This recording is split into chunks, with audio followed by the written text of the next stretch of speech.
सभी मीडिया हमारे साथियों का बहुत बहुत शुक्रिया करना चाहता हूं कि बड़े शॉर्ट नोटिस पे आप लोग यहां पर पहुंचे हैं और जो हमारे कश्मीर के हालात पिछले कुछ दिनों में रहे हैं उसके लिए भी मैं सारी आवाम को भी मुबारकबाद देना चाहता हूं। जिस तरीके से उन्होंने इस सिचुएशन को हैंडल किया, भले ही हालात थोड़े टफ थे, कुछ परेशानियां हमें देखने को मिली, झेलम के लेवल्स कुछ ऐसे अलार्मिंग लेवल्स तक बढ़ चुके थे, चाहे वो संगम हो चाहे राममुंशी बाग हो, जिसे हमारी सारी टीम्स मॉनिटर कर रही थी, डीसीज मॉनिटर कर रहे थे, इरिगेशन एंड फ्लड कंट्रोल की पूरी टीम उसको देख रही थी और मेट्रोलॉजिकल डिपार्टमेंट से भी हमें लगातार फोरकास्ट आ रहे थे। लेकिन जो बीते कुछ दिनों में हमने समस्या को देखा तो और आवाम ने उसका बड़ी डट करके सामना किया है और आगे भी हमें इसी तरीके से अलर्ट रहने की ज़रूरत है। और मैं यही अपील एडमिनिस्ट्रेशन की तरफ से सभी लोगों को करना चाहूँगा, जैसे साउथ कश्मीर ने इस सिचुएशन को हैंडल किया है, खुदा ना खास्ता आगे भी, क्योंकि अगले 15-20 दिन बड़े इंपॉर्टेंट रहेंगे हमारे लिए। हमारे वेदर फोरकास्ट लगातार आते रहेंगे, सभी ग्रुप्स के ज़रिए आपके साथ शेयर भी होते हैं, लोगों तक भी पहुँचते हैं, पर कई बार हम उसके ऊपर नज़रअंदाजी उसके कर देते हैं और बड़े ध्यान से उसको नहीं देखते हैं। तो जो हमारी वेदर एडवाइजरीज़ हैं, जो अलर्ट्स हैं, उन सभी को हमें देखने की बहुत ज़रूरत है और उनको फॉलो करने की ज़रूरत है। जितनी भी हमारी ट्रिब्यूटरीज़ हैं झेलम की, सिर्फ झेलम ही नहीं बल्कि चाहे कुलगाम के हायर साइड पे विशु नाला है या पहलगाम की तरफ लिदर है या उसकी हायर जो ट्रिब्यूटरीज़ हैं, उन सभी पे भी वॉच रखने की ज़रूरत है। और जो भी रिवर बैंक स्ट्रीम्स के आसपास लोग रहते हैं उन्हें बहुत सतर्क रहने की ज़रूरत है, बहुत सावधान रहने की ज़रूरत है। और अगले आने वाले दिनों में भी हमारी district disaster management teams ground पर रहेंगी, जिसके अंदर मजिस्ट्रेट साहिबान होंगे, पुलिस के ऑफिसरान होंगे, SDRF की टीम होगी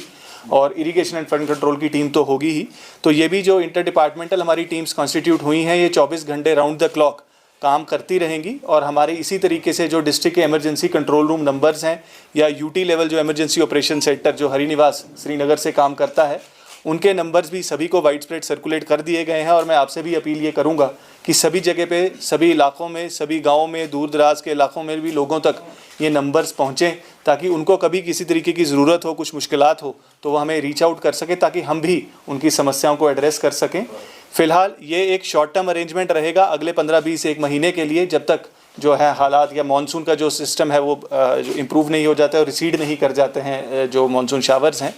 लेकिन उसके बाद मीडियम और लॉन्ग टर्म के लिए भी मैं इनवाइट करूंगा सजेशन सभी लोगों से कि किस तरीके से आगे आने वाले सालों में हमें बेहतर प्रिपेयर्ड रहना है इस तरीके की किसी भी वजूहात के लिए, इस तरीके की किसी इवेंचुअलिटी के लिए, और किस तरीके के डेवलपमेंटल इनिशिएटिव्स या कोई रेगुलेटरी नॉर्म्स जिनको हमें फॉलो करने की ज़रूरत है, अगर कहीं कोई नज़रअंदाजी हुई है, उसके ऊपर हम कैसे काम कर सकते हैं और कैसे लॉन्ग टर्म मेजर्स लिए जा सकते हैं। और इसके लिए ऊपर से भी डायरेक्शंस यही हैं कि हम लॉन्ग टर्म सॉल्यूशंस के ऊपर भी साथ साथ काम करते रहें। बहरहाल अभी के लिए जो है हालात बिल्कुल नॉर्मल हैं। वाटर लेवल्स राममुंशी बाग में भी रिसीड कर गए हैं और संगम का भी जो लेवल्स हैं वो काफ़ी कम हो गए हैं। और आगे आने वाले 1-2 दिनों में भी जो वेदर एडवाइजरी है वो यही है कि हालात इसी तरीके से रहेंगे। पर आगे अगर कुछ भी इस तरीके की बारिश की प्रिडिक्शंस आती हैं तो हमारी टीम्स फिर से राउंड द क्लॉक उसी तरीके से काम करेंगी। और लोगों का जो हमें पहले साथ मिलता रहा है, मैं उम्मीद करूंगा कि उसी तरीके की कोऑपरेशन हमें लोगों से आगे भी मिलती रहेगी। मैं अपनी सभी डिपार्टमेंटल टीम्स, हमारी irrigation flood control teams, police, SDRF और हमारी जो 15 कोर की आर्मी की टीम है, जिन्होंने भी पिछले 1-2 दिनों में बहुत अच्छा काम किया है, उनको भी मैं इस मौके पर बहुत बहुत मुबारकबाद देना चाहूँगा। When we talk about the SDRF, NDRF, we have seen from since 2014 huge floods. Any sort of amendments and more developments to require, because you are talking about the better future ahead. So any sort of something, major amendments for that? देखिए, we have always been modifying and improving upon our resource measures and our response systems. So the SDRF has augmented its resources, be it in terms of the number of manpower, people on the ground, or be it the number of boats that they have. The visuals that were floating around yesterday from Srinagar city, they were from the SDRF team's boat, the SDRF team members as well as their boats, right, which were deployed in the low-lying areas to take people to safety. And in future also measures would be put in place to even augment the numbers further. Similarly, the Irrigation and Flood Control Department has also done a commendable work in the restoration of some vulnerable spots along the Jhelum's embankments. Right. So as of now also there are around 150 vulnerable spots as we see, but most of them they lived up to the expectations of the department and as there was no breach on either of the embankments of Jhelum right across the past 48 to 72 hours. So I would like to appreciate the department as well as the police and the SDRF teams, that they have been able to learn from the challenges that we have faced over the past decade and will continue to do so in future. Sir, एक चीज़ जो notes किया गया वो river embankment की आपने बात की तो काफ़ी उनको नुकसान पहुंचा है इलीगल सैंड या सॉइल एक्सट्रैक्शन की वजह से, खास तौर पर अवंतीपुरा एरिया में और जो लिदर एरिया है, तो जिसकी वजह से अगर बारिश मजीद हो जाती तो वो रिवर कोर्स अपना चेंज कर सकता था। तो इसके लिए क्या इकदाम उठाएंगे, क्योंकि अनकंट्रोल्ड जो एक्सकेवेशन है, इलीगल सैंड एक्सट्रैक्शन है उस पर? देखिए, आपने बड़ा सही मुद्दा उठाया, क्योंकि एम्बैंकमेंट्स को प्रोटेक्शन ही हमारा सबसे बड़ी सेफ्टी है इसकी तरीके की किसी भी अगर इवेंचुअलिटी आगे आती है।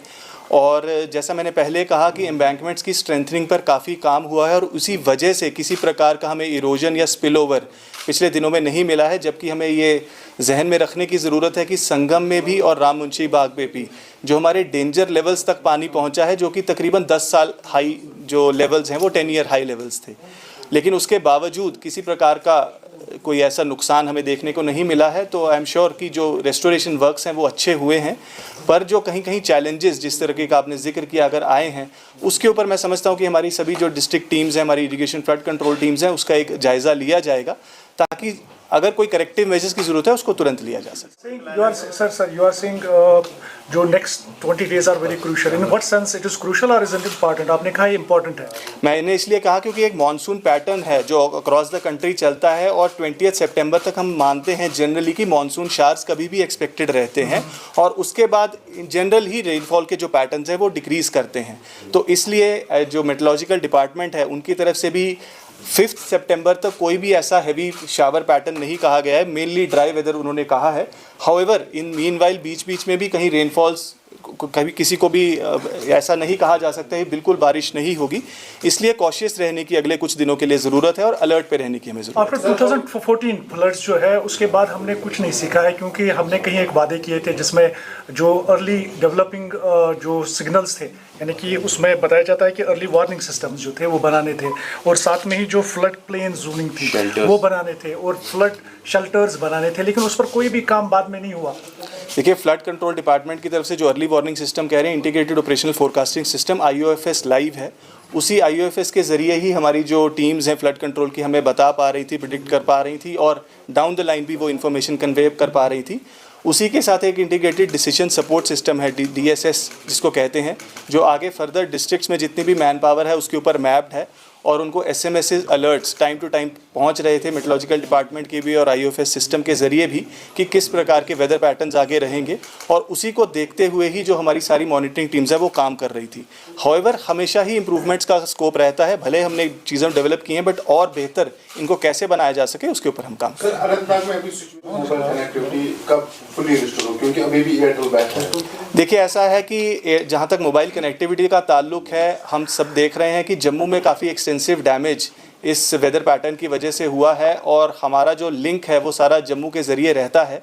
और चाहे वो BSNL हो चाहे वो एयरटेल हो, उनकी teams round the clock war footing पे कल से परसों से काम कर रही है मैं कहूँगा। और ऑनरेबल LG साहब ने भी, ऑनरेबल CM ने भी, दोनों ने रिव्यूज़ इस चीज़ का लिया है और अभी भी जो अभी मेरी बात जो हुई है BSNL इंचार्ज से भी और एयरटेल की टीम से भी, अभी भी रेस्टोरेशन काम चल रहा है और हमें उम्मीद है कि अगले कुछ घंटों में जो है रेस्टोरेशन टेलीकॉम